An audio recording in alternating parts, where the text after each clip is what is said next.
Directors Podcast. Unless it is. Hey guys, this is Not Your Band Directors Podcast. Or maybe it is. Yeah, it probably will be. Give it a couple years. So, again, I'm Corey. And I'm Alex. And I'm just going to go ahead and jump into it. Right. So, I wanted to ask you about just like a private studio. Like, how did you get started into doing your lessons and stuff? So, lessons, like with almost everything else that I've gotten into professionally, I fell ass backwards into. My first lesson was when I was a freshman in college, and a work friend of my mom's had a son who was a percussionist in middle school at the time, but I saw him through like the beginning of high school, and they lived all the way out behind Turner Ashby and in Bridgewater. And so I would drive up there every week, teach him a lesson. That was a really rough year, though, because I had a lot of car problems. You'll notice that that's kind of a recurring theme. It's a signature with me to have car problems. But like it was to the point where I was on the road on 11 passing Blue Ridge Community College, and the car just stopped on my way to a lesson. And so I had to text her, and I literally drove home starting and stopping the whole way. This is the same car? This is not the same car. Okay. This was my first car. What was it again? It was a 2000 Chevy Tracker. No fucking I wonder. called it Jack Bauer because it was a fucking god. But I drove it into the ground. My God. Like every other car that I've ever owned. Yeah. And yeah, so short answer, I mean, really, me getting into private lessons was just happenstance. But then from there, you know, I still find myself getting lucky, getting work. People recommending me. Surprisingly, people who don't really know me recommending me, which is a little strange. But they know I'm cheap. So if anyone needs drum lessons, I'm cheap. He's cheaper than that hooker you were going to hire. He's not lying. But yeah, so short answer is getting started, I kind of just fell ass backwards into it. Yeah. Nice. Yeah. So, I wanted to also ask, like, you're married. Yes. Does Caitlin have any background in music, like, at all? Yes, she does. Okay. So, how about I simplify things by talking about how we got together? Yeah, Because start however you want. It's along the same lines. So, we met each other in, we're gonna sound so nerdy, in 6th grade band class. She was also a percussionist. She was much better than me. She should have pursued it. She would have been way better than I am, but she didn't, and that's fine. It wasn't her thing. And I sat next to her, and apparently took a kid's seat that I didn't know who he was at the time. But he like flipped his shit because apparently he had a crush on Caitlin at the time, and I didn't realize. Yeah, well, this. fuck him. Yeah. But he was like, he was the essence of what a nerd is. Like, he was just like the nerdiest person you can. I think he's changed now. I think he's a little less that way. But he was like, he was the essence of nerd, and so Kate was really quiet. But we were in band class like half our lives together. And finally in 8th grade, that's when I asked her out, and she said yes, and then I dumped her because I didn't know that. there was this whole drama of I had another friend of mine, female friend, who liked me, and my best friend went out with Caitlin before I did. Now I cleared it with him. I said, "Dude, bro code. Ooh. Are you cool if I go out with Kate?" She said, "That's a scuzz move to even consider bro code." Right? She said, or he said, "Yeah, that's fine, whatever." And so then I asked her out. She said yes after a week of thinking about it, because that's the type of person that Kate is, and I love that. And so then, like, the next day, this friend that had a crush on me said that Thomas wasn't actually cool with it. So we got like into a heated argument, me and Thomas, and I broke up with her like on the spot. I think I texted her like a douche and broke up with her. But I was just like, it's not worth it. It's not worth losing a friendship over. Boom. And then we finished the argument, and he was like, dude, I told you I didn't care. Why are you yelling at me? I told you I didn't care. I'm like, you didn't care? She had lied about it. So then I asked her out again. Kate said no. I picked up the balls again 2 months later and asked her out. Or no, like 3 months later, and asked her out, and she finally said yes on October 9th, and we have been together since. This is still 8th grade, right? This is still 8th grade. God. Yeah. So, kind of steering back to your question, Kate was in percussion. She took drum lessons before I did, and we both took the same drum lessons from the same teacher at Andrew Reed, who's awesome at Stanton Music, and she was in marching band before I was in marching band, because she went a year early. I didn't, because no one told me that I could go in a year early. She played snare in marching band. She was probably, I mean, I can't say for sure, but I would put money on it that she was probably the first female to ever play snare for Robert E. Lee High School. Now Stanton High School. And she was just really naturally gifted with it, but I think it was because if it's something that she enjoys, she works her balls off for it. Like, she really does. Yeah. Like, I'm a lazy asshole, so like I just did the stuff I wanted to do. I didn't bother learning the stuff that I wasn't good at. Whereas for her, like, she would play mallets because it was generally required. No one else really did that. If there was a part that was really, really hard, she would take the time to learn it, and I would take the time to not learn it and wait until she showed me how to do it. Those kinds of things. So, like, yeah, I mean, she was very musically inclined, and still is. And like every so often, even last night when we were hopping into bed, she said, "Oh, I heard a song you should remix." Boom, pull it up on the phone and everything, and like, so she's very. She's a tax accountant, and I have nothing to do with her business. She has almost everything to do with my business. She is, without a doubt, without lying, she is the reason that I do half the shit I do right now. So she's awesome. But yeah, nice. Very musically inclined. I say this because I had a band director that was like, Yeah, keep going. if you date someone that's, I was bending down. If you date someone that's like in band, it's like incest. And I think that's because stupid. It's like your brother or sister, right? Yeah, pretty much. Well, and I think generally those types of relationships, I shouldn't say they don't last, but they tend to. But like, there must have been something right in the water, because a lot of the couples that met in my high school band are still together and married. Wow. And some of them even have kids right now. So, but generally, from what I've noticed, band relationships don't last. And I don't know what it is. I think it's probably just like most high school relationships don't last. Yeah, that's true. Yeah. All right. Well, now that we've got to know you a little better. Yeah. Wanted to ask about, obviously, I'm an education major, so that's my thing. I did a little bit of a research paper last semester, and we talked about this a couple weeks ago. Yeah. About percussionists and not being able to read like mallet instrument music, like anything that's any pitched percussion instrument at all, or like struggling with it. Yeah. And I know I talked about how sight reading is a really big thing, and like, but I wanted to see your opinion on that without anyone knowing what I say. Yeah. So, yeah, you're right. We did talk about this quite a bit, and it was a good thing we talked about it, because it got me thinking a little bit more about it.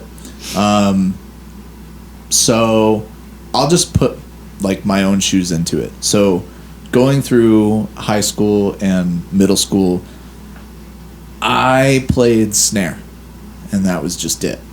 I got into jazz drumming in high school, and that kind of like spurred a little more adventure in my set playing.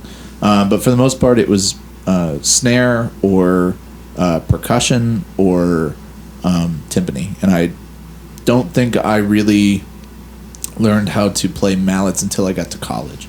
And I think what that kind of falls down to is just the fact that, you know, band directors tend to, not always, but they tend to not be percussionists. And there's nothing wrong with that. There's absolutely nothing wrong with that.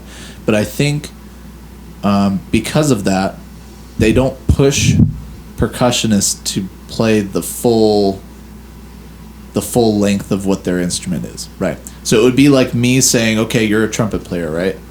What's your highest note? What's your highest note? What's the highest note you can possibly play right now? Can possibly play right now? Yeah. If I were to get my trumpet out right now, probably like a D. Okay. Like right now, I practiced a lot today. So now I'm going to say, okay, well, you know, you struggle a little bit getting to the D, so why don't you just play to the G under it? And that's just where you... Oh. That's it. You can just play from your lowest point to the G, and that's it. And that's what these directors do. And I can't completely fault them, because they have kind of a big weight on their shoulders, because they have to make sure everyone's on track. Mm-hmm. And a lot of times when percussionists come up and they're like, oh, pick your part, and they're like, why did no one pick the mallet parts? Oh, it's because they don't like mallets. No, it's because they can't play them, or they can't read it.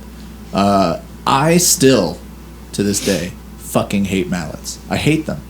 But I go to a community concert band every single Monday, and I sight read mallet music because no one else is playing mallets there. And I do that so that way I don't waste all of the lessons that I took in college. I do that because it's the one part of percussion playing that I feel extremely weak on. And I think if you truly are going to play an instrument, or with percussion, a family of instruments, you need to be prepared to play them all as well as you possibly can. You can't just skip one because you don't like it. And if you skip one because you don't like it, either your band director needs to correct you on it, or you need to pick a different instrument. One of the two. Because it's the exact same thing as Corey only playing to a G and not to a D for the rest of his life. Yeah. Yeah. No, we know quite a few people that have switched instruments before. How do you feel, maybe like at any point in life, like just like forgetting the instrument you were playing, like say you weren't doing well on mallets or something, or maybe you sucked at set. Yeah. Yeah, I mean, every day. What's the truth? And then like you switched to a different instrument that like you had very little experience on already, and maybe just a little bit, but you switched that one. It's obviously better for you to switch something that you had a little bit of experience on versus nothing. Because we both know multiple people that have done that. Yes. What do you think about that? So, I think.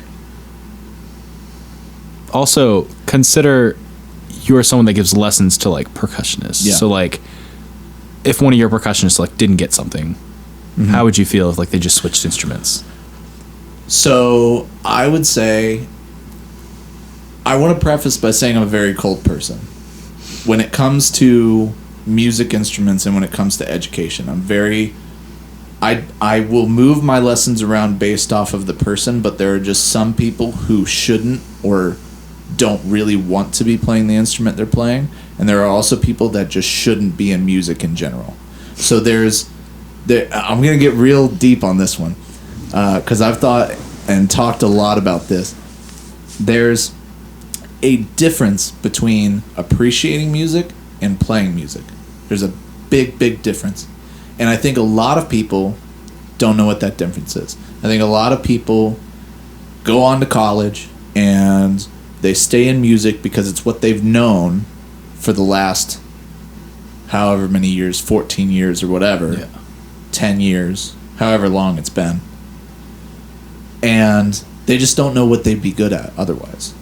I've heard plenty of people say, "Oh, I'm a music major because I can't possibly see myself doing anything else." You can't possibly see yourself doing anything else? It either means you're super sheltered or you have no fucking clue what's going on. You don't know what's going on, you know? Because, it would be easy for someone like me to be like, if I couldn't play set for the rest of my life, I'd kill myself. And I probably would. But I would have other means of making money. Yeah. I would have something else I could go back on. I could go into woodworking. I could go into construction. I could go in... Like, there's so many different things you can go into. It's not the end-all, be-all.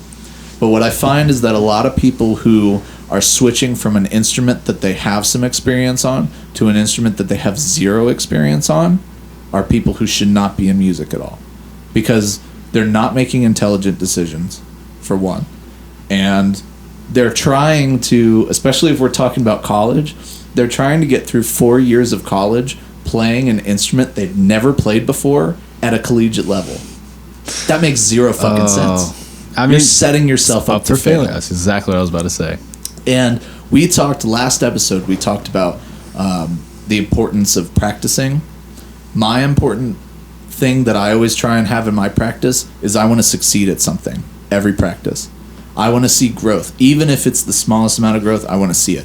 So I think if you're switching from an instrument you do know to an instrument you don't know, you're already setting your bar lower than success. And I think you're stupid for doing that. Would it be shitty of me to say, maybe not shitty, but would it be surprising for me to say that I went into music? I know we talked about this in the last recording, but like, I mean, we kind of asked how I got into it, but we didn't talk about like, why did I choose music as my major? Yeah. Well, I couldn't see myself doing anything else because that's all I really knew. Mm-hmm. Like I wrestled in high school and stuff, but I quit. Yeah. And like to do band, and I was like, okay, well, you know what the difference is? You're good at it. Oh, fuck. there's a line. Okay, but now I could like, if I went to a trade school, I work on cars. Yeah. I do like stuff around the house. You could easily be a mechanic. Could easily do something else. Easily do something like that, right? Yes. It's never. It goes back to an argument I had with one of my cousins where he said, he was trying to tell me how like if someone puts a gun to your head and says, "Give me your wallet," you have no choice. You always have a choice. It doesn't matter. It doesn't matter what we're talking about. You always have a choice. Yeah. In that scenario, your choice is live or die. Because if you don't give him the wallet, he's going to shoot you. And it's just that simple. But you always have a choice. And the second that you feel like someone's taken your choice away from you, you have no free will. So if you're switching to an instrument you don't understand because you feel like music is your only possible option, you're giving away your own free will. Okay, but you have people that like switch later. Yeah, that's true. And there's nothing wrong with that. Yeah. Like, but also they still switch at a collegiate level, and now they're expected to play at the level, like say they're in like their junior year. Yeah. They're expected to play at that level now. Yeah. Nobody's which or at is least ridiculous. get there. I think it sucks that they're expected to, but like unless they're staying for an extra 2 years, I'm expecting them to play at that level. Yeah, absolutely. So again, I know I'm very harsh. I'm just going to turn my phone off real quick. I know I'm very harsh when it comes to that. I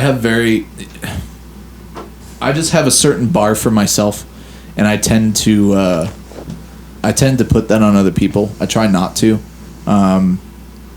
But on top of that, it also just depends on the individual. Like, so if we're talking about a one-on-one case, I would probably have a different attitude towards it. Or if we're just talking about people in general, I find that a lot of people who are in music for a degree are in it for the wrong reasons.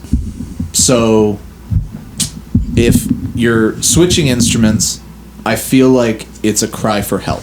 I feel like you don't know what's going on and you need guidance more than anything else. And maybe that guidance needs to lead you to something other than music, because maybe you're just not fit for a music degree. Okay. Yeah. It may, and there are plenty of people that we went to school with and go to school with that fit that category. I'm not naming names because I'm not in the business to like ruin people's lives. But I see it on a daily basis where even students, I have students where I'm doing lessons with them and my whole thought process is you shouldn't be doing this. You have no enjoyment for it. You're not practicing. You're not doing the work that's needed to get good at it. So then what the fuck's the point? And what do you actually tell the student? Yeah. What I actually tell the student is, good job, practice. Yeah. I'll see you next week. That's because you got a bunch of people now that you can't tell them otherwise. Mm-hmm. No parent wants to hear you say that, I don't think your child should be playing this. Or at least, maybe they should try harder at something. It's true. Because they expect their child to put all their effort into it. They're not. Well, because they get that from you. And they think that reflects on them. And on the business side of it, I mean, this is going to sound cold, but it's true. And and for the person that I'm teaching lessons to right now, this doesn't apply to you. I want you to know that because that kid's fucking awesome. But if I have students like that, as draining as it is emotionally because you're trying to get them to learn an instrument that they're just not open to learn, it's money at the end of the day. So I'll come back next week. That's true. And I hate being that way, but I don't get paid that much. So I'll take what I can get. I mean, obviously, you care. Well, yeah, I care, but like the end all be all of the business side of things is I need to get paid. Yeah. And if I get a student that enjoys it, and really not even, I don't even care about thriving or not, but if they enjoy what they're doing, that makes all the difference. It's like I doubled my value. Yeah. Like I would rather get paid $30 to go to a lesson where my student is progressively getting better and doing the things I'm telling them to do. Yep. And actually understanding whether they know what they're doing or not. Yeah. They're getting better. They'll understand it later. Mm-hmm. I don't give a fuck if they understand it now or not. Yeah. But they'll know. They'll understand it later. You're exactly right. But I would rather have that than go into a lesson where someone just comes because their parent makes them go. Yeah. They are told this is what they're going to do, or they do it because they expect it to make them better. Yeah. And it's really not going to do anything because they aren't putting the effort in. You have to be engaged to learn. Yeah. And there's so many people now that aren't. It's true. It's very true. I have that in the high school that I teach at. I've had students before, and I'm just like, you should not be here. And generally, they don't last after the year. They don't. Yeah. Well, high school, it's all about socializing that anyway. It really is. So, like, I've had talks with parents before where they're like, I know my kid's not the best, but this is just really good for him. And though I agree, I don't think I'm worried too much about progress in a high school setting. In a private lesson setting, absolutely, I'm worried about progress. But as a percussion instructor, even with my drumline, at the end of the day, I want them to have learned something new. Even if it's, and I've said this to them before, even if it's not music related. So even if it's like, I'm going to use an example. Last year, I had a kid come in, and he got last bass, the big bass, and very, very weak kid. Couldn't pick up the bass, couldn't put it on. I had to physically put it on him, like every single practice for the first month. Damn. And then one day, we were getting on the field, and he was like, "Can you put it on me?" I said, "No, you put it on yourself and get on that field right now." And I stood there and waited for him to put it on. And finally he did. And then he did it the next practice. And the next practice. And the next practice. And even though he didn't learn anything new musically, he pushed his limits physically. And now he's at a point where he can handle the bass that I've given him. When he first put on the bass, he was crying after every single practice, saying, "I don't know if I can do this. I don't know if I can do this. I don't know if I can do this." And I just looked at him and I said, "Yes, you can, because with education, you have to rely on the fact that your instructors and your directors are going to be able to see the potential. It's not necessarily about seeing the player in front of you, but seeing where they can go. So for me, in a high school setting, I don't care about progress. I don't care. You could have, in fact, generally the drummers who come in and they're like fucking dope as shit, I don't want to deal with them. Like, even if they're really good players, I don't want to deal with them, because I would rather have somebody who's willing to learn something new every day than someone who's like, I know it all. Yeah. Then why the fuck am I here? If you know it all, why the hell am I here? Yeah. Yeah. And that goes in line with the question you had before about the switching musical instruments too. Because if you're switching musical instruments, you're fucking yourself. If you're walking in and you're already amazing at the instrument and you're needing lessons from me, you're fucking yourself.